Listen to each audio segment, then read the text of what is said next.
Good evening, everybody. Welcome to Santa Ramon Police Department's webinar tonight, our virtual town hall meeting on mental health awareness. I am Corporal Rachel Echelmeier, and my current assignment here at the Santa Ramon Police Department is in our Community Relations Crime Prevention Unit.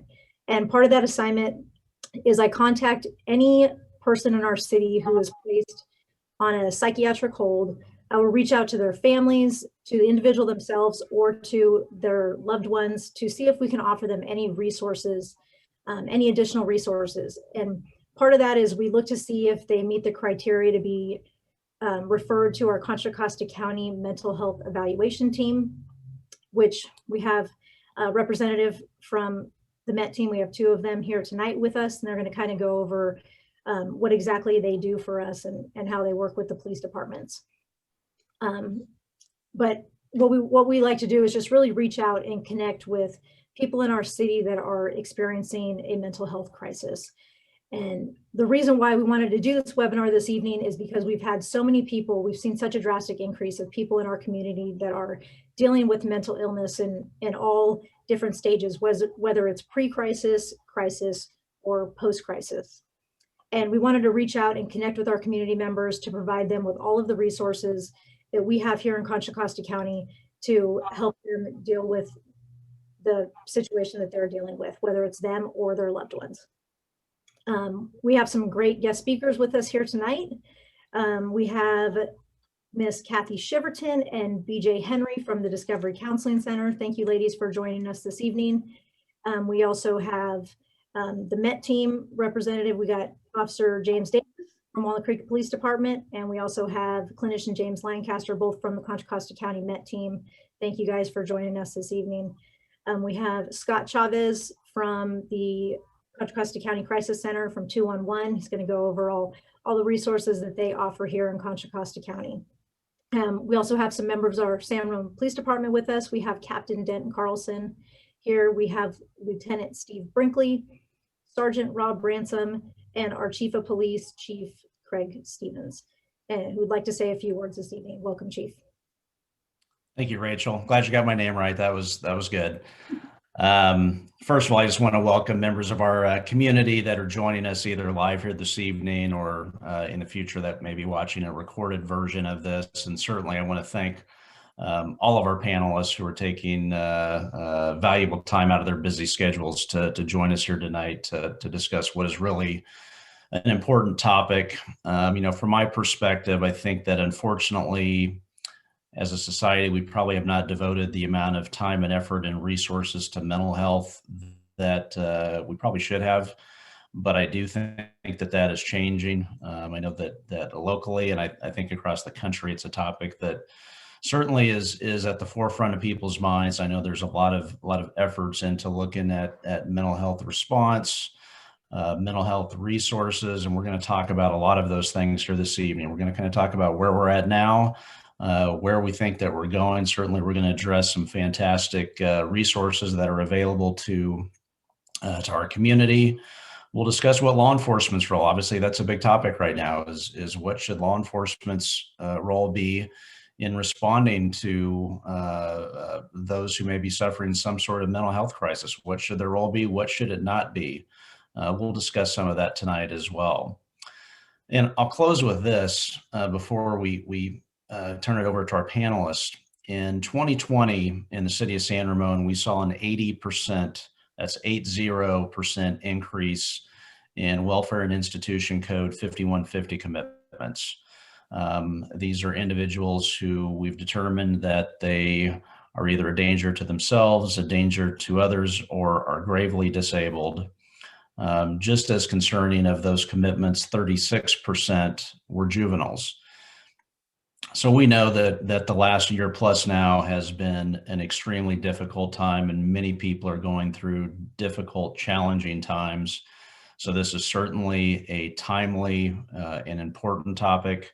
I'm so glad that we're discussing it, that we've got this fabulous panel together. And again, I'm so pleased. I think as a society, we're starting to devote the time and effort and resources to this topic that we really need to. So with that, Rachel, I will turn it back over to you. Thank you so much, Chief, and thank you for all that very valuable information and statistics that really put in perspective, you know, how serious we need to take this and how this is affecting so many people in our community. We'd like to begin with our first guest speakers this evening. We have Kathy Shiverton and BJ Henry from the Discovery Counseling Center, who are going to provide an overview of the resource that they have here right in the San Ramon Valley and what they have to offer here right in our backyard here in Danville. So thank you, ladies. Thank you, Rachel, and thank you, Craig. We are very pleased to be here today and are very appreciative of the fact that San Ramon Police Department is recognizing the need for additional support for our community around mental health. And I know that you're working very hard on some of the initiatives that are coming from the county in this area, and greatly appreciate it. And as you've noted, the stresses of COVID-19 have caused mental health conditions to worsen across our community and across our nation. And in too many cases, calling the police becomes the only option. So tonight, what BJ and I would like to do is talk a little bit about how important early intervention and self-care may be to helping prevent those mental health emergencies. And we feel very fortunate that in the San Ramon Valley, we have a resource like Discovery Counseling Center. And I'd like to share a little bit about Discovery, recognizing that we are one small provider in San Ramon Valley, that there are many private therapists, but we feel very fortunate that we have a nonprofit that can serve this community regardless of income, and about 70% of our clients qualify for financial assistance. So I'm going to share a little PowerPoint with you all tonight, and look forward to talking a little bit more about how we prevent mental health emergencies.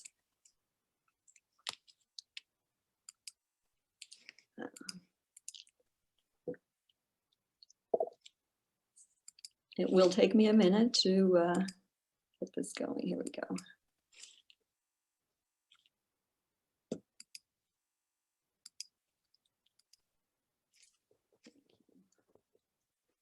So Discovery Counseling Center has been part of the San Ramon Valley for 5 decades. And community leaders hired a counselor to work part-time with teens who were having problems with drugs and alcohol. But today, Discovery Counseling Center employs 23 full and part-time licensed therapists. We have 31 counseling associate therapists who are working to become licensed clinicians. And our dedicated staff conducts about 10,000 client sessions a year. Before COVID, in our Danville and San Ramon offices, we have a wonderful office in Doherty Valley in the Doherty Station Community Center. And now we are doing most of our work via telehealth. And people ask, well, who comes to Discovery Counseling Center? And I like to say that they're your neighbors, they're your family members, and they're your colleagues. Approximately 75% of our clients live or work in the San Ramon Valley. And as I mentioned earlier, about 70% qualify for financial assistance. And donations from individuals, grants, corporations, the faith community, and mostly proceeds from the amazing thrift station, which is in Danville, allow us to offer high quality services on an income-based sliding scale. And we're proud to say no one is turned away because of an inability to pay full fees.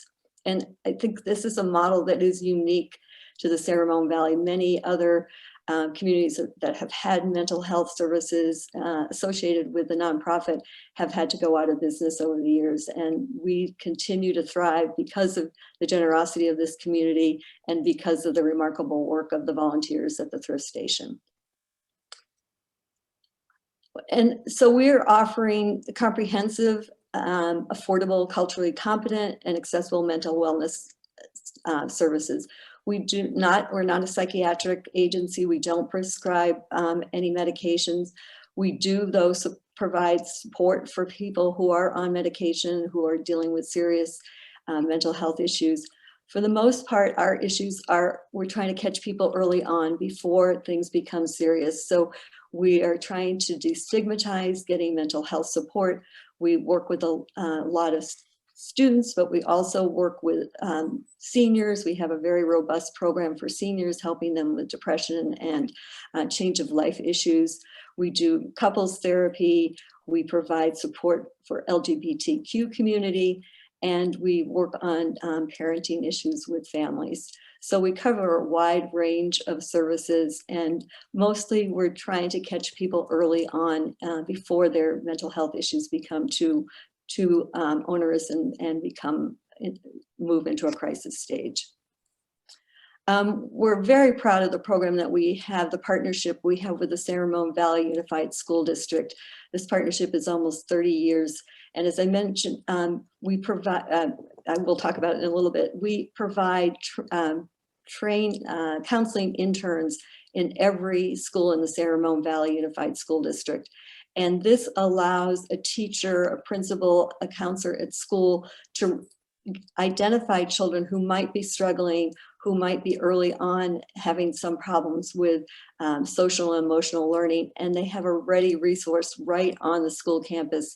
And our counselors are there 1 or 2 days a week, and BJ has been doing that work for a while and can maybe talk about it a little bit more too.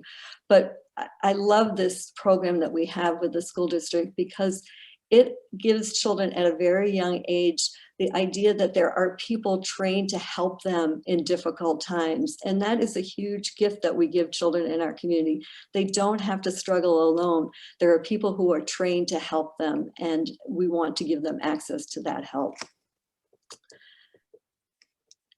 And those counseling interns who go into the schools are with us at Discovery because we are providing their training. These are the mental health professionals of the future, and Discovery, and many people don't realize this, is one of the largest training agencies in the East Bay for those who need practical experience in order to become a licensed therapist. And we provide the individual and group supervision they need and the didactic trainings that are conducted by our staff as well as professionals from the community on a wide range of topics that are relevant to the treatment of children and families. So not only are we working with our community today, we're training the next generation of therapists to continue the work that we have started here in the San Ramon Valley. And we're very proud of the fact that many of our therapists go on to work for the county or go work in private practice, and they become very much ingrained in the life of their communities. So we want to talk today a little bit, and I'm going to turn it over to BJ, is how do we know when we need help? And how do you determine when you should be calling a therapist, when you need something more than just talking to a friend? What are those critical stages in your development and in your working with your mental health? And this is a little kind of a chart that tells you the 2 weeks. You're looking at things that are lasting longer than 2 weeks, but there are some things that we can do as individuals and to take care of ourselves. And that's where BJ is going to come in and talk to you a little bit about that. Thanks, BJ. Okay. Thanks, Kathy. And thanks for having me here. It's an absolute pleasure and privilege to work with people who are really struggling. So first of all, I just want to normalize mental health issues overall, especially right now. And it's normal for people to need professional help from time to time in life, especially with what we've been living with. We're in an unprecedented amount of uncertainty right now, which causes anxiety and depression and everything else. We've had these stress responses for over a year, some chronic, some people who have had trauma and past anxiety and depression and other mental health issues are even more at risk for difficulties during this challenging time. You know, we've lost, some people have lost jobs, we've had financial insecurity, moving jobs and school to home and balancing it all, having an invisible enemy, the COVID-19. We've had isolation, people not being able to hug their loved ones. Everything is completely up in the air, and it really still is. There's still a lot of uncertainty. We've lost and had to recreate our life rhythms and routines.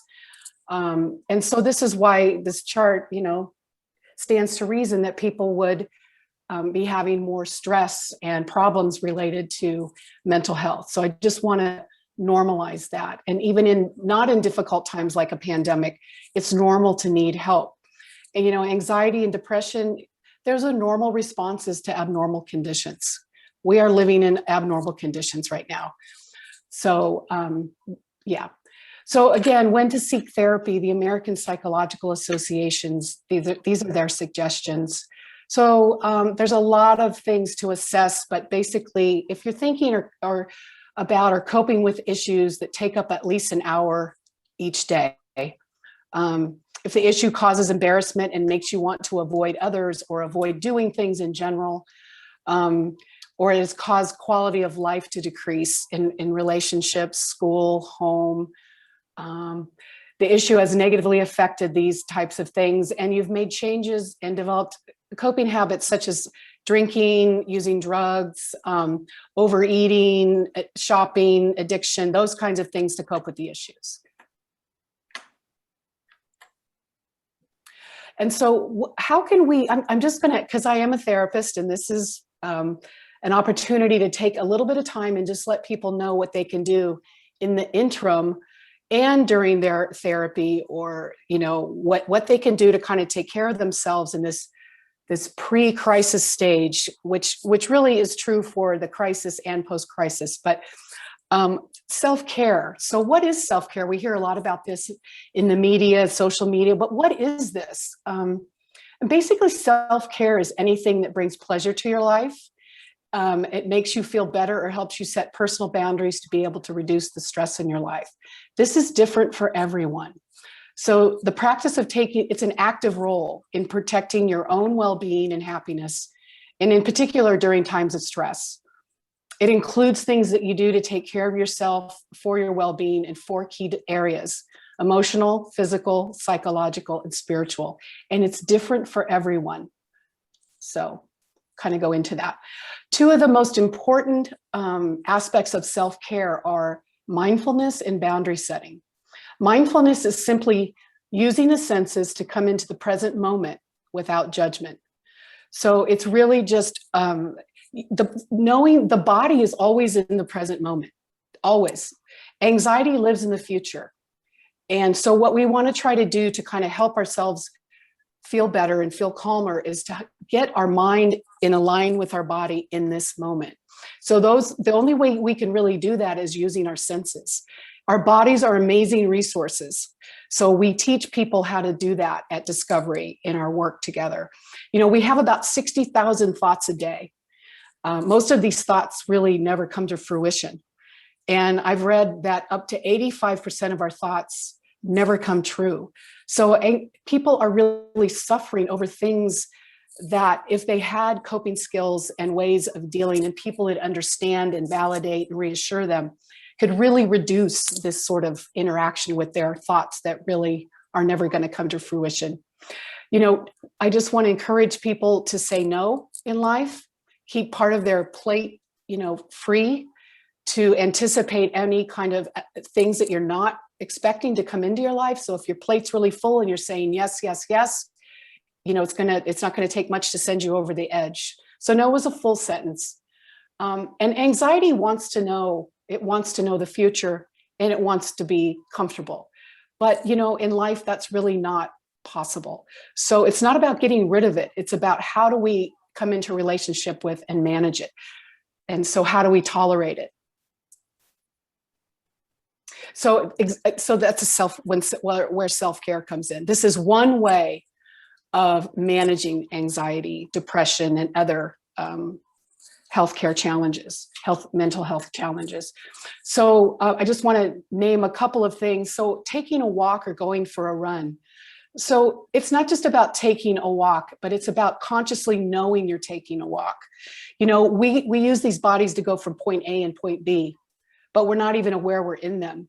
But if we can, like on a walk, notice our surroundings, the sky, the sunset, especially in spring, that tells our actual brain and nervous system that we're safe. Because anxiety, we think we're not safe on a certain subconscious level.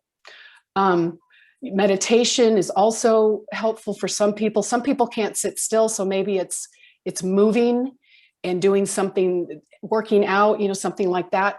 And the last thing that I'll mention of this slide is, please try to practice self-compassion.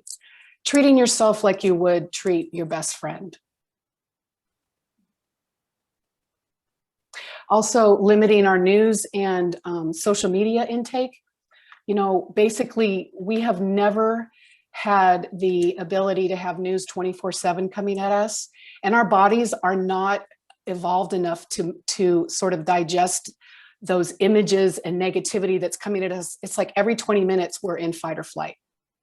So one way to help ourselves and take care of ourselves is to really manage that piece.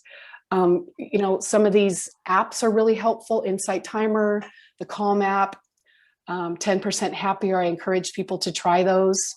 You know, listening to inspiring podcasts and reading inspiring books, going for a drive, just anything that makes you feel better about yourself.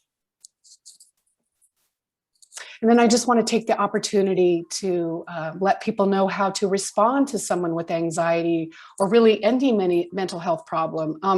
We really usually try to fix things and try to problem solve for people, but people really just need to be validated and reassured. So letting them know I'm here for you, that you have full permission, that you're allowed to feel this way, even if you don't know why.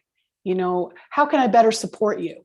A lot of us too tend to be defensive when somebody is kind of activated. It's like, you know, we kind of get defended and we react, we kind of meet them where they are at that activity level or that arousal level. And if we can just kind of keep ourselves grounded while they kind of are, you know, having a really hard time, it kind of helps them come down too. We kind of use our nervous system to co-regulate somebody else's distraught nervous system. So, yeah. And you are enough, one of my favorite things that I try to help people understand.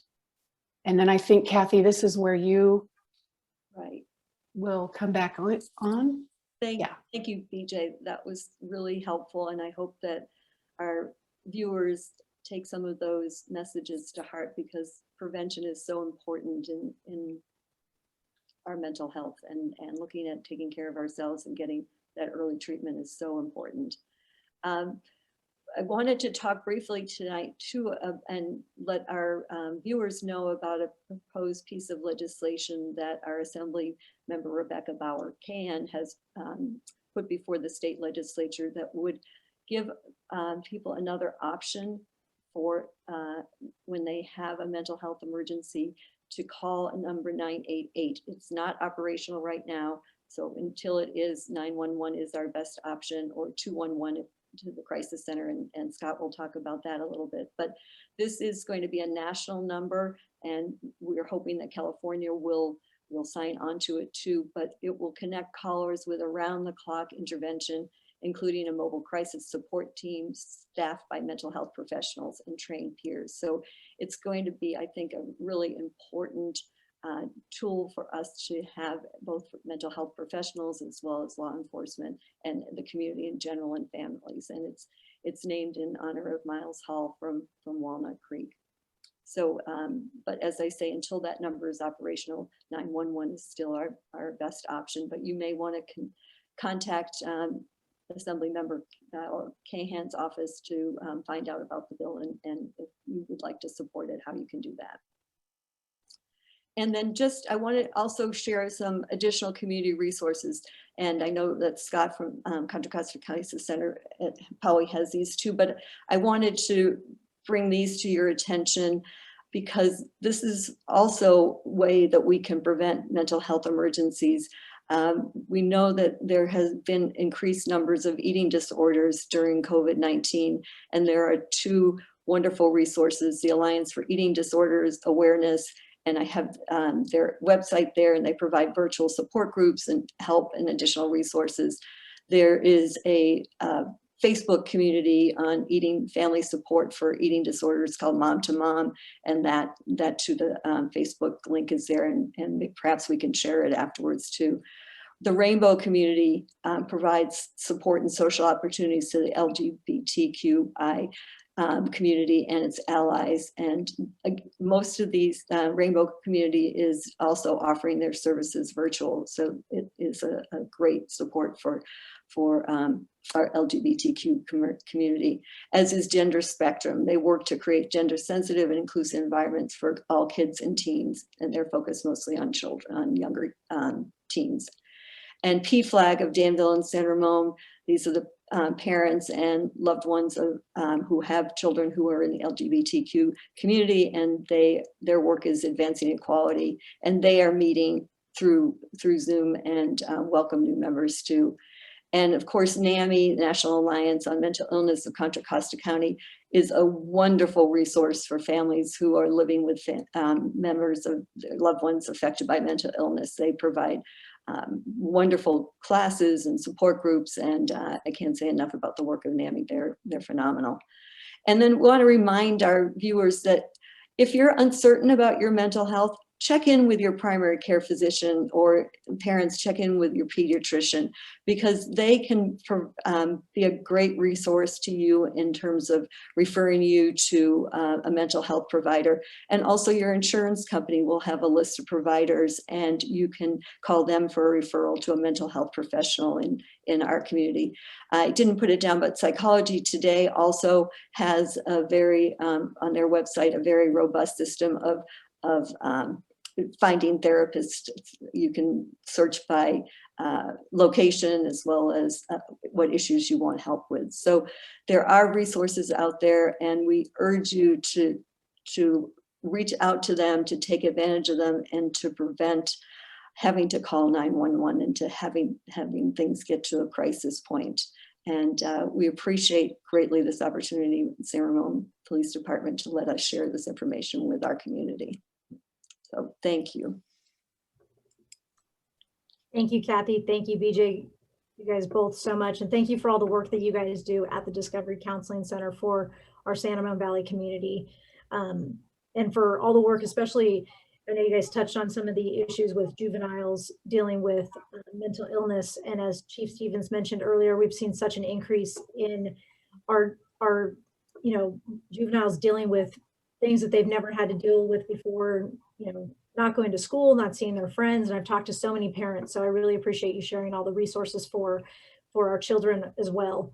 And BJ, thank you so much for sharing all the tips on self-care. It's very important to remember that we need to take care of ourselves, and all the tips. And I wrote down a couple of things for myself, so I appreciate all the information and resources that you guys provided for us here tonight.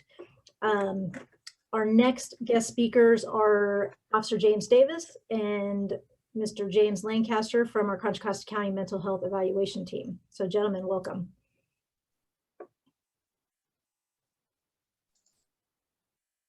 Good evening, everyone. Could you allow me access to share the screen?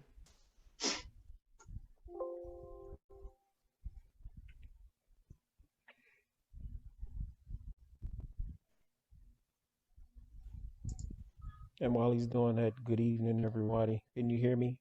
It's been a year. I'm still not the best at doing this Zoom thing, but we'll get a shot.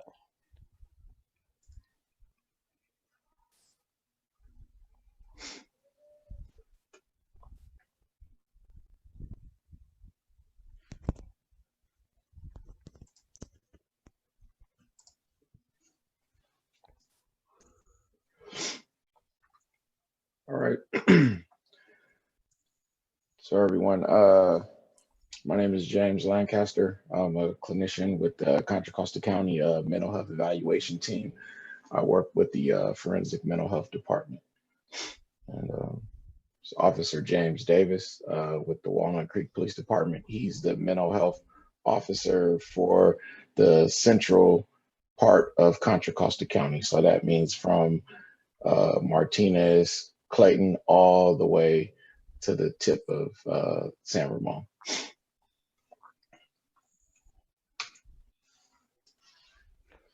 So we're going to start off with kind of defining what MET is. And MET is a corresponding model in which a police officer and mental health clinician partner together to provide joint welfare checks and follow up on mental health calls for service.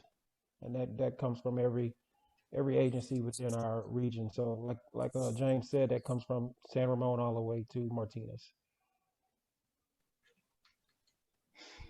So the goal of MET is to reduce PES visits, inpatient hospitalizations, police calls for service, and arrests of persons living with mental illness in our community, to reduce law enforcement encounters with persons living with mental illness, and to reduce violent encounters between law enforcement and persons with mental illness.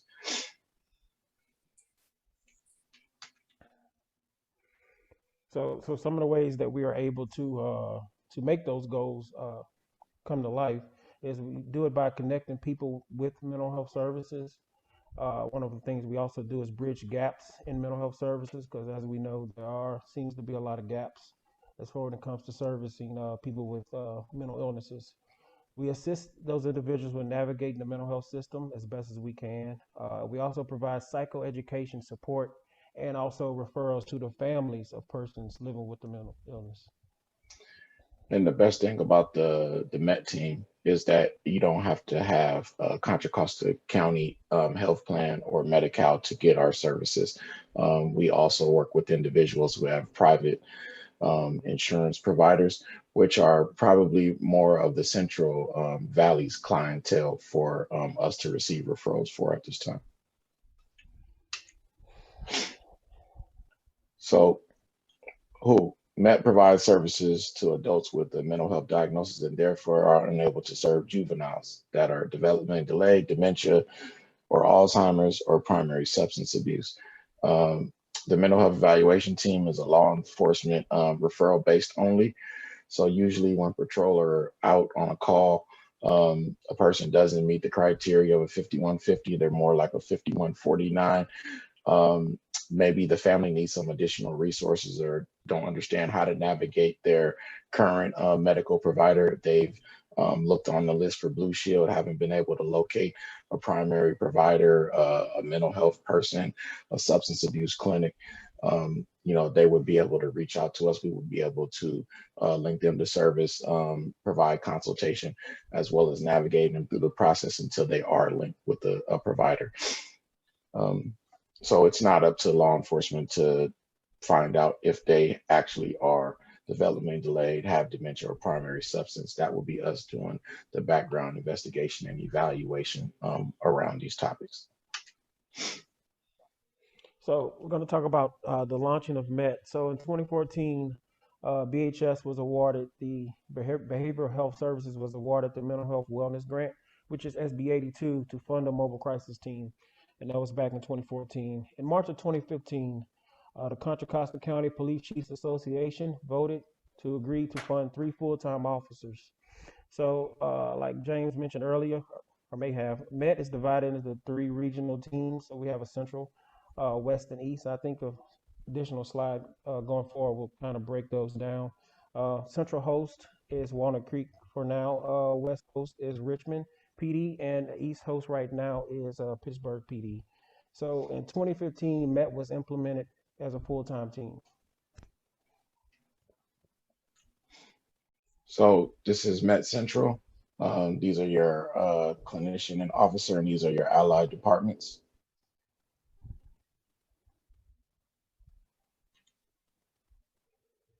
So we also have MET West, which, like I said, the officer is in Richmond, and these are their allied departments. They go from El Cerrito to the sheriff's office.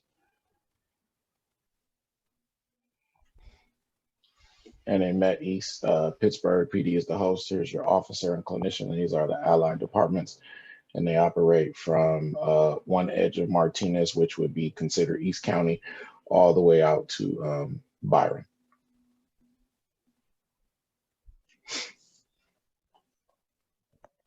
So let's talk about allied departments and MET liaison. So allied departments appoint a MET liaison.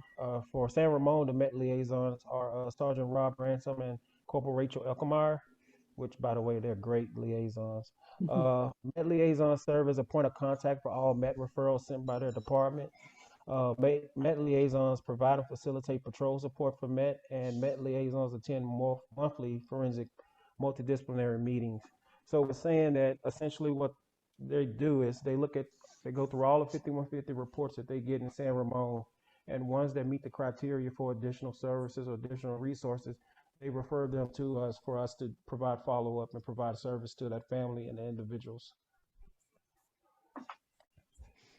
And sometimes the allied departments that we work with come into contact with our mobile crisis response team, which is under the forensic mental health umbrella, along with the MET team. So we're pretty much like cousins. So mobile crisis is our immediate response, and then we're the follow-up.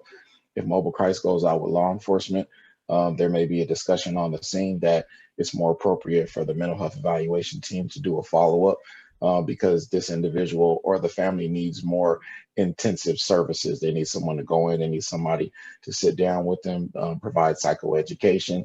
Maybe they just need consultation and direction on what services are available for them.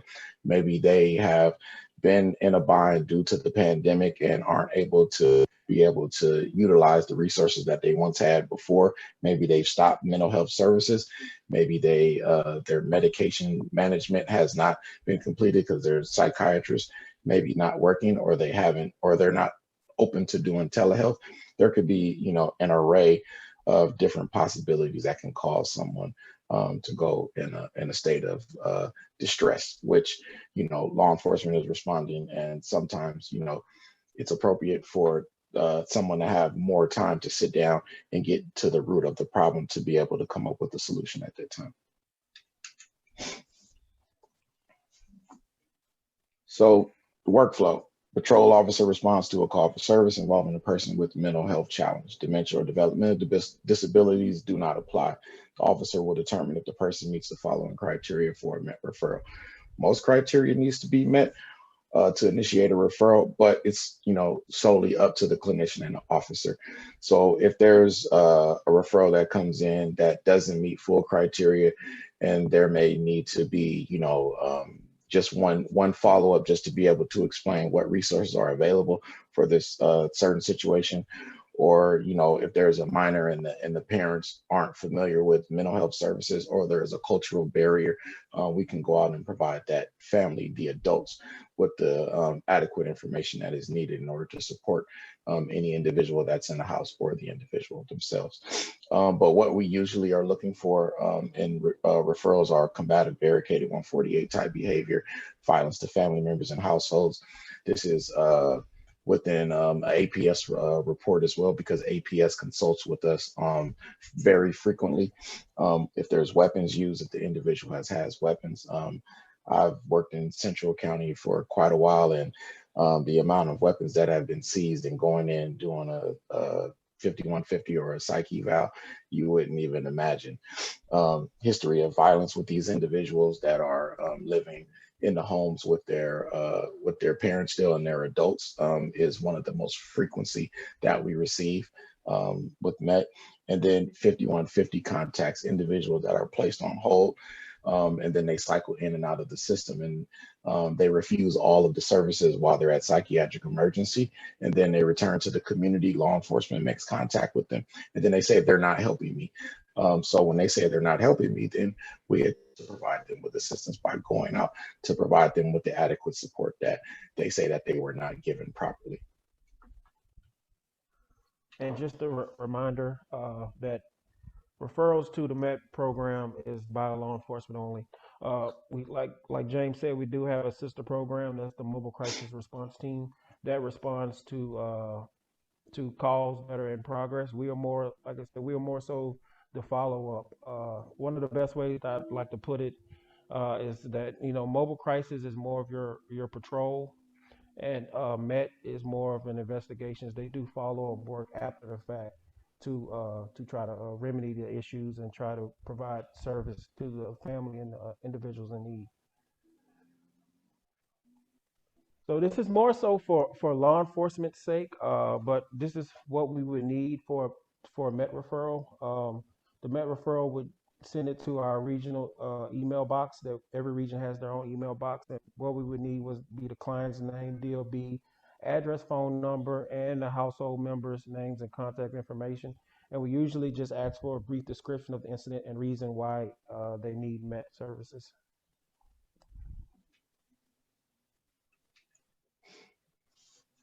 And these are also the MET email boxes, like I said, West, East, and Central, but that's more so for the law enforcement knowledge.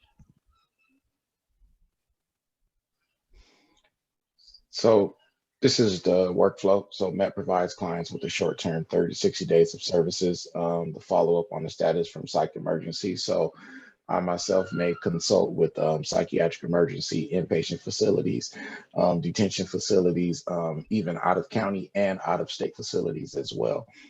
We coordinate with the psychiatric emergency facilities on admitting and discharging consultation. So when they're in these psychiatric units, they're only getting a snapshot of the individual. So that's a 5150 documentation for the hold, and a brief synopsis that either the officer or a clinician has provided. What we're able to provide is additional information. So maybe there's additional history that wasn't provided by the family. Maybe law enforcement may have some pictures or photos from the house or from the incident that may be able to substantiate a longer hold to provide this person with the appropriate care that is needed.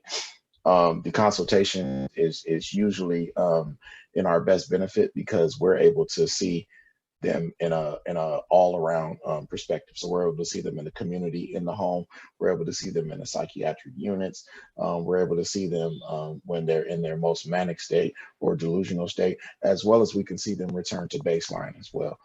So, you know, with the evaluations that the MET team provides, we're able to provide them with the proper resources and be able to link them to appropriate mental health resources, as well as provide the family with consultation as well on the direction that, you know, they should be, you know, headed, as well as what services are available for them within their network of providers. We collaborate with other professionals, and that can be community-based organizations or county.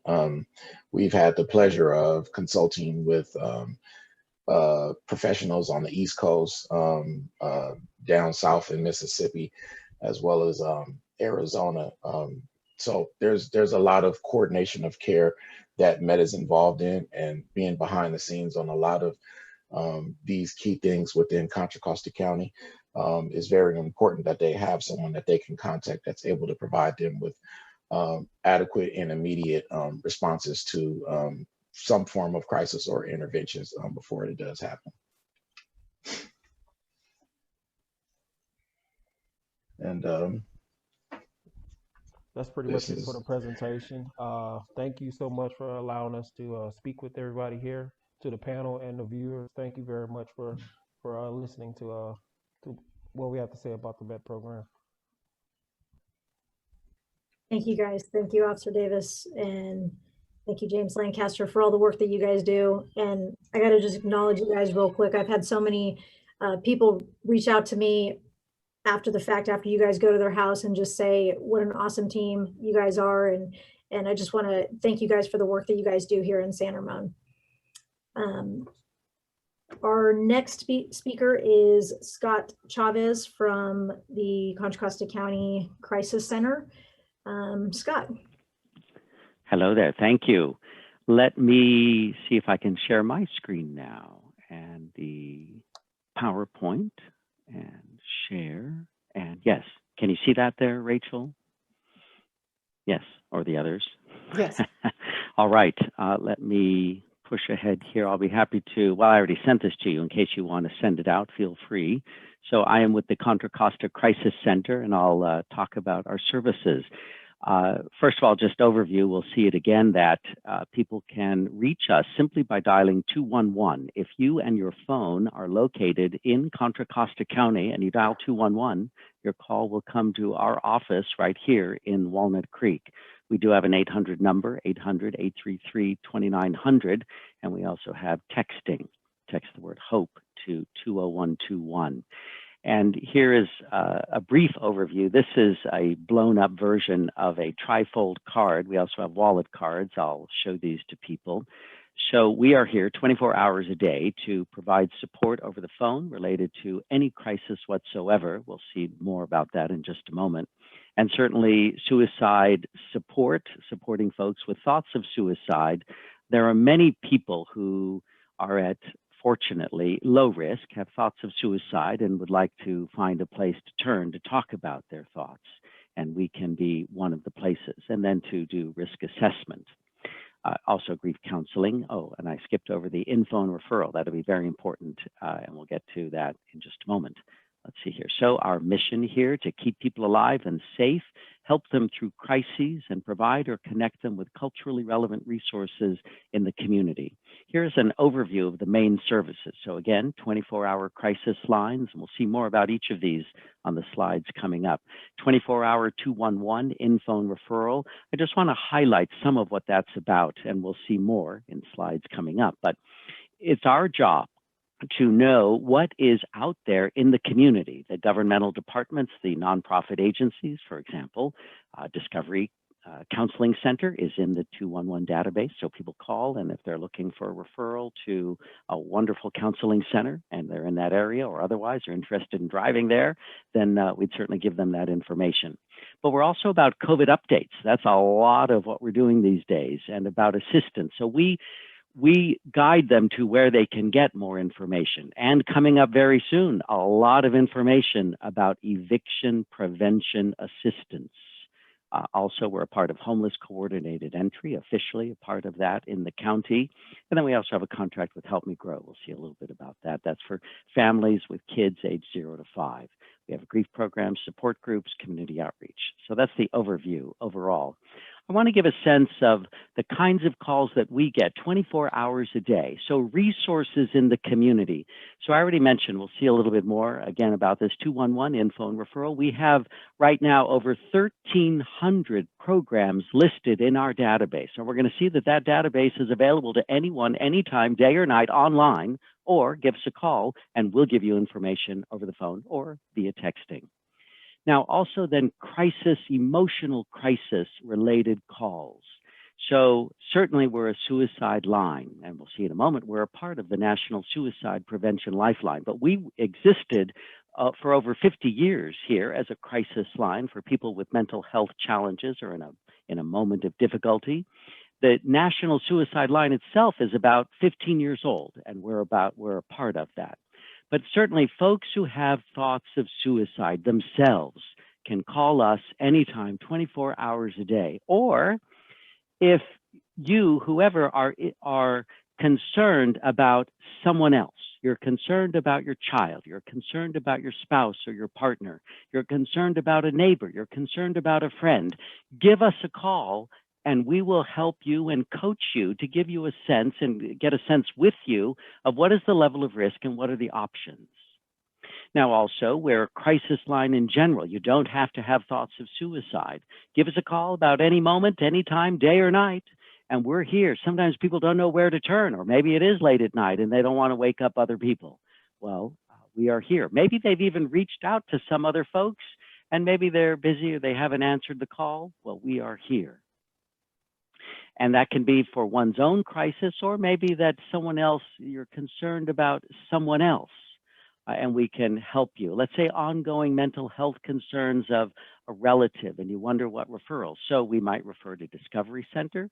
We certainly refer to NAMI that Kathy mentioned earlier, or the Mental Health Crisis Response Team that's relatively new in the county here. So all of that's in the database, and ideally we'd give information about that. Also about Seneca for young people all the way up through age 21, another mobile crisis response team.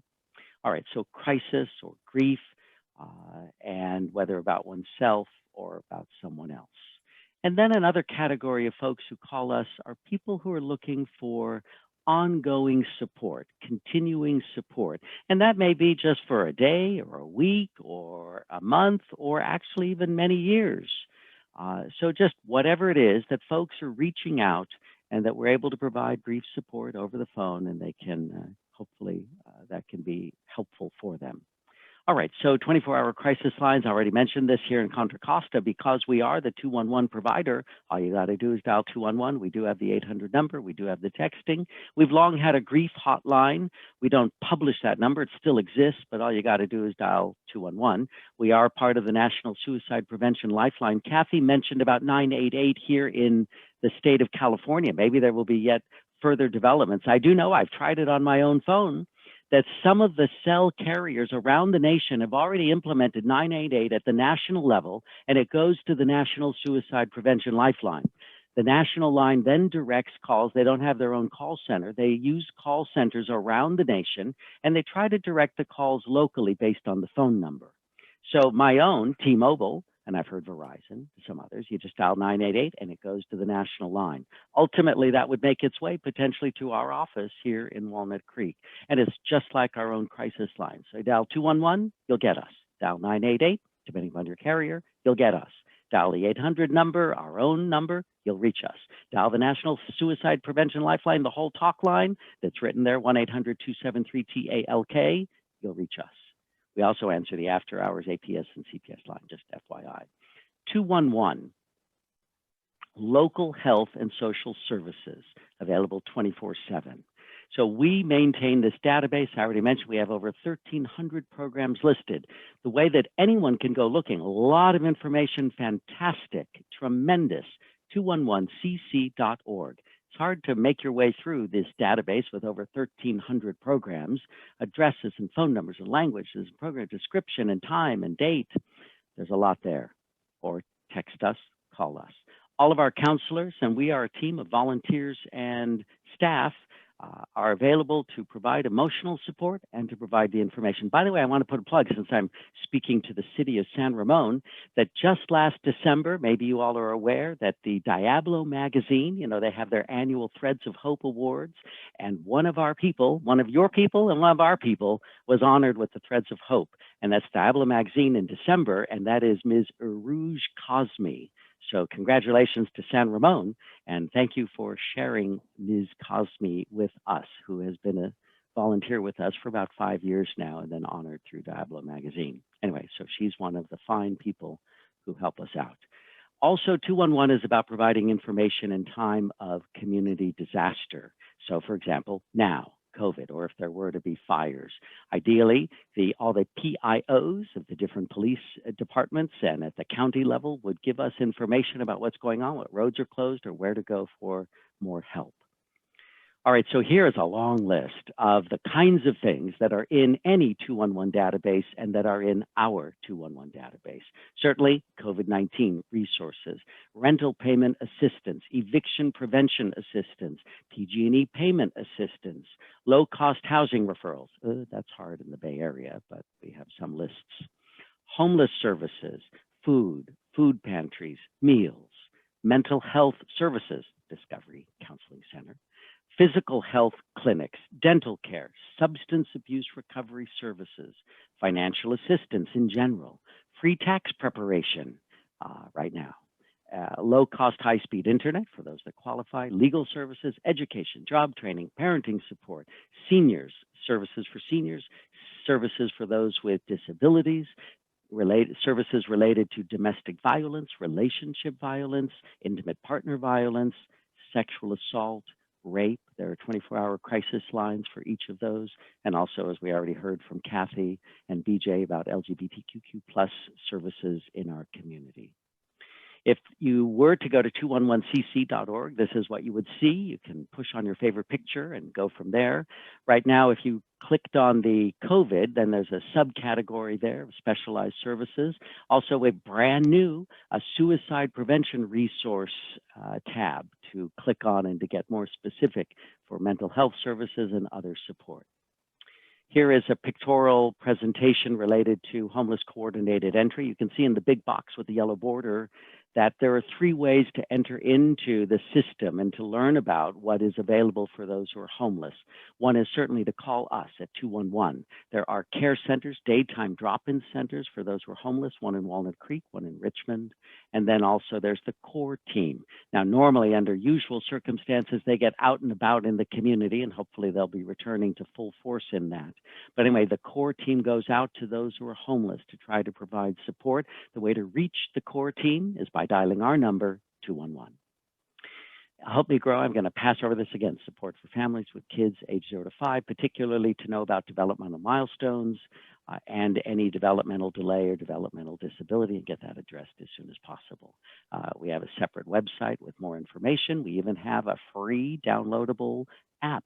Let me move on. We have grief support and also stress support related to COVID. And we also have a mobile grief response team. And no doubt that Kathy and the Discovery team help out with this as well. When there is a tragedy in a local community or school, like a suicide or a homicide, that there would be our own staff or their staff who go in to be present and to help people in the moment and help to identify if there are further needs that we can offer referrals for. We have specialized support groups, including survivors of suicide loss, and then other grief support groups. We have our COVID stress support group. There's an ad for that. We have trainings. And in fact, right now, during this season through the spring, we have funding through the Mental Health Services Act, the Contra Costa County office, to provide free suicide prevention and risk assessment and intervention trainings. So please just go to our website. It's free, sign up, and we've got various dates coming up. We have promotional materials. We've got wallet cards and magnets and posters for how to reach us. We have a thrift shop. I know that Kathy referred to their thrift shop. Well, ours is in Walnut Creek. I know, go first to San Ramon, but if they, if you have any extra, think of us in Walnut Creek. We also administer the Share the Spirit program. Stay connected to us. And let's hear, here are connections. I'll send this, well, I already did to Rachel, but all the different links and to be able to get to that Diablo Valley article and online is fantastic, and more about us there. Volunteer, we are a team, just like Ms. Cosme or Rouge. Volunteer with us, meeting every third Thursday. There we are. Let me stop sharing. How's that for fast and furious? Awesome. Thank you so much, Scott, for sharing and for sharing everything that 211 offers. Wow, you guys have so many resources available for Contra Costa County. So thank you. The next speaker, we have Captain Denton Carlson from San Ramon PD, who's going to provide a little overview about the future of mental health here in Contra Costa County. Thank you very much, Rachel. I appreciate it. I'm a little hesitant to go right now because after listening to Scott and his presentation, I kind of feel like anything I say is going to be a letdown. But first of all, I want to thank everyone who participated tonight. BJ, Kathy, James, Scott, thank you for being here. We really appreciate the services you provide and everything that you do for our community day in and day out. It is very much appreciated. You've helped our agency a ton, and I know you've been a huge support for everyone in our community. So thank you very much. What I wanted to touch on right now is where we're headed in Contra Costa County. Over the past few years, there's been a significant spotlight on law enforcement's response to mental health crisis. And a lot of that criticism has been rightfully deserved. I've been in law enforcement for 22 years now, and I will be the first to admit that police officers probably are not the best resources to be responding to people who are in a mental health crisis. But over the past few decades, we've fallen into that rut that 911 is the immediate contact point. And as a result, police are around 24/7, and so we're the ones that respond. But I think everyone on this panel who wears a badge and wears the uniform will admit that we probably aren't the best people to do that. So I'm excited to be a part of a design team in Contra Costa County that's really taking a deep look into mental health emergency response and how can we do it better. And the exciting part about this is it's regional. It's throughout the entire county, and it's a multidisciplinary approach. We have experts from behavioral health, from juvenile resources, from counseling services, from homeless outreach programs, from mental health experts. We have everyone involved to make sure that we're providing and developing a system that provides the most culturally and community sensitive approach and provides the best services for everyone in our community. And with this approach, it's the goal, although it will not happen all the time because for safety reasons, but we want to see if what we can accomplish is to really take the uniforms out of a mental health response. There are so many instances where it just defaults to the police, but it probably doesn't have to. Now, we'll never be able to fully take it out because there will be safety related issues, and law enforcement will need to respond to situations where safety is an issue. But if it isn't, could we develop a 24/7 mobile response team who could respond to these crisis related situations and provide a much better resource than the police officer who goes out, may provide a little bit of a service, places someone on a 5150 hold, but then that's the end of it. And I think that's the cycle that we want to try and break with this program. And so there are 4 aspects that we're really focusing on. One is a single phone number for mental health crisis. And a lot of those systems are in place, and with the legislation that's being developed around 988, we really believe that's going to be accomplished in the very near future, which is an exciting resource to be able to give people an alternative to calling 911. In the San Ramon Valley, people don't have a hesitation to call 911, and I think that's because of the services that we've provided. However, in other areas of the county, in other communities, people don't want to call 911, and that's a reality that we have to face. But if we can provide them with an alternate single phone number for mental health crisis, we'd go a long way to solving some of the problems that we've encountered. The second part is creating a system that provides a critical triage and assessment for mental health situations that are occurring in the moment. How can we take those phone calls that come in, provide a triage and assessment to make sure the appropriate resources are provided to people in a short amount of time.